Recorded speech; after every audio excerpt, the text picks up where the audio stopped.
History is not what happened in the past. History is what we can document that happened in the past.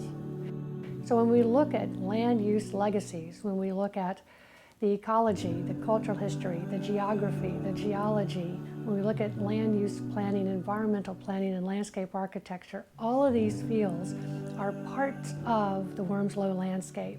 So we bring in graduate students from these multiple areas across campus because they each contribute unique knowledge, unique skill sets. And when they work together as a team, we are able to very quickly unravel this puzzle that's been built up one generation after the next here at Wormsloe.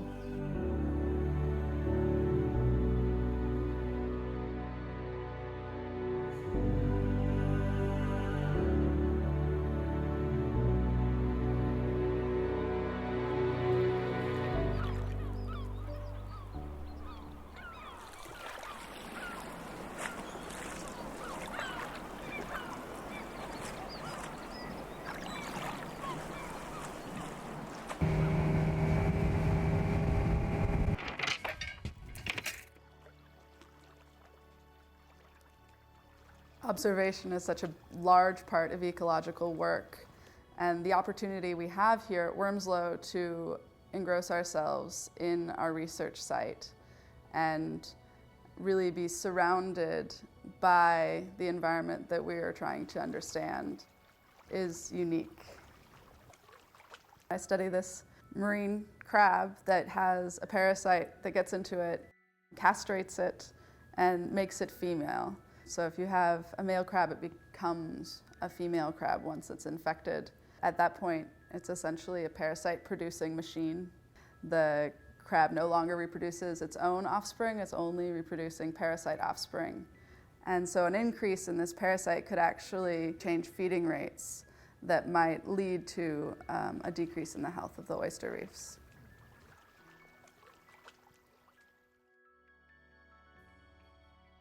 Right now I'm really focused on the historic research, and I've been spending a lot of time in Hargrade and reading through the various stuff that's already been written to try and come up with our chronology so that we can start then interpreting how the site has changed and determining what our courses of action for the future.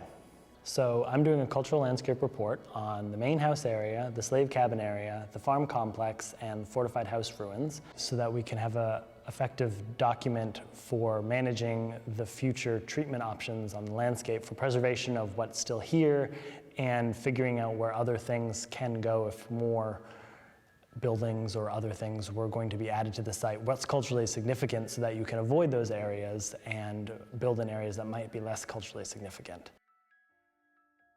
For my PhD, I'm investigating rice cultivation at Wormsloe. I'm looking for microtopographic features such as dikes or any sort of evidence related to rice cultivation. So rice cultivation relied upon the construction of embankments, impoundments, dikes, canals, all these features that were built in order to irrigate the field and to kind of maintain the field. My research is trying to provide an answer to one of the gaps in Wormsloe's environmental history. So if we know more about Wormsloe's history, we will know more about, the history of Georgia.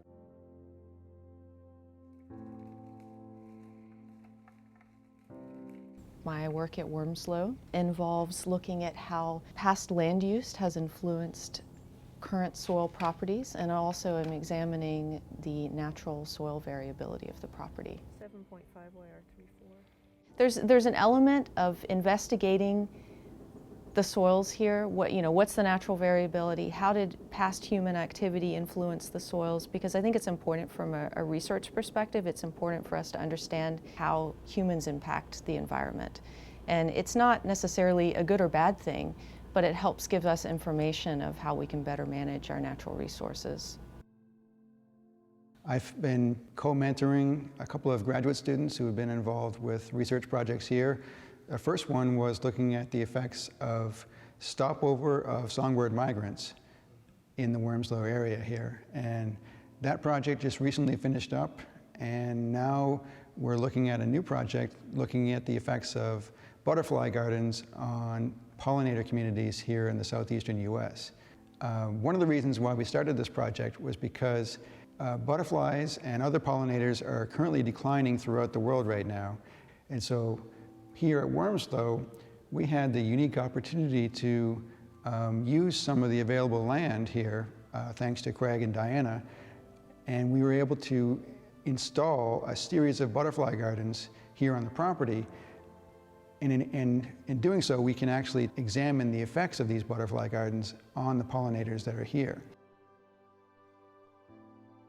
I'm working on my PhD. My initial idea of looking at on-island habitat was shifted when I discovered that the old drainage ditches were allowing tidal influx to come into the interior of the islands and flood what should have historically been freshwater wetlands. So that the wetlands are now turning to slightly brackish water, and many amphibians aren't able to breed in that. So that the types of animals I'm finding is lower than I would have expected because of land use legacies associated with drainage ditches. To be immersed on the property from morning until later in the evening helps me understand how this landscape works. The ability to work in a site that is so rich with collaborators and resources is truly unique. Doing the research here at Wormsloe, we're part of something really, really special, and I feel like we're helping to preserve a piece of history.